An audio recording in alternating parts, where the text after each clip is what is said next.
Doris Timms was strolling down the sidewalk in Rolling Fork.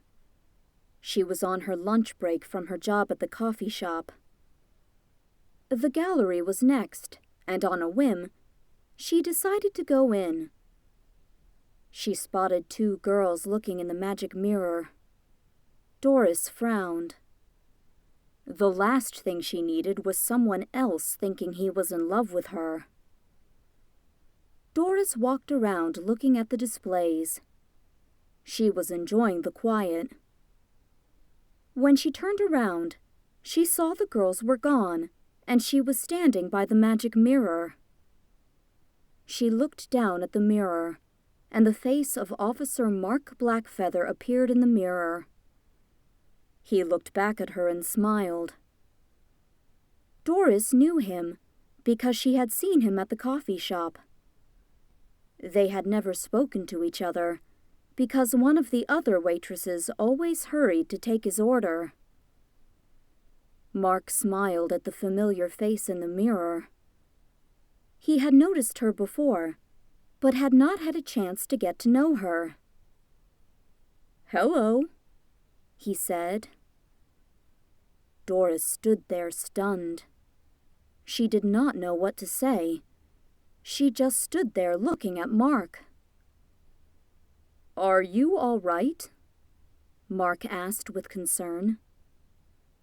Doris shook her head, and still without saying anything, hurried out of the gallery. When she was outside, she hurried along the sidewalk in the direction of the coffee shop.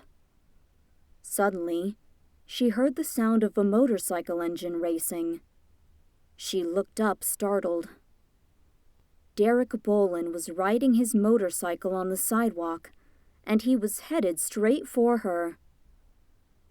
Before she could do anything, she felt herself lifted and carried to the side, away from the advancing motorcycle. Derrick drove back onto the road and roared away down the road. Doris had her face buried in the chest of her rescuer. Mark Blackfeather had been in the store next to the gallery when he had looked into a mirror and saw Doris. When she reacted the way she did, he had hurried outside to see if he could catch her and see what was wrong. When he had seen the motorcycle headed straight for her, his heart was in his throat. He ran to grab her out of the way before she could be hit. "Are you okay?" asked Mark, leaning away and looking down at Doris. Doris looked up and shivered. She stared into Mark Blackfeather's concerned face and sighed. "Thank you for saving me.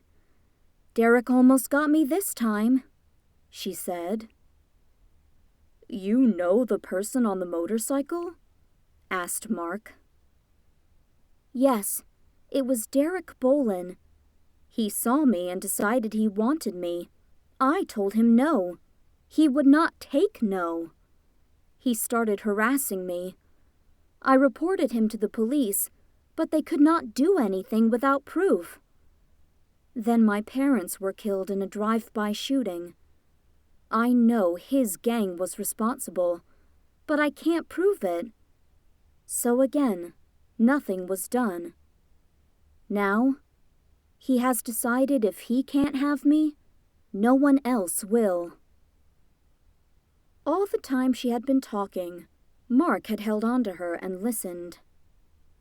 When she stopped talking, Mark took out his radio and called the police station. "This is Officer Blackfeather. I just witnessed an attempted vehicular homicide. A motorcycle tried to run down a young woman on the sidewalk in front of the gallery. The rider of the motorcycle was Derrick Bolin." He went on to describe the motorcycle and give its tag number. "I want an arrest warrant issued for Bolin at once."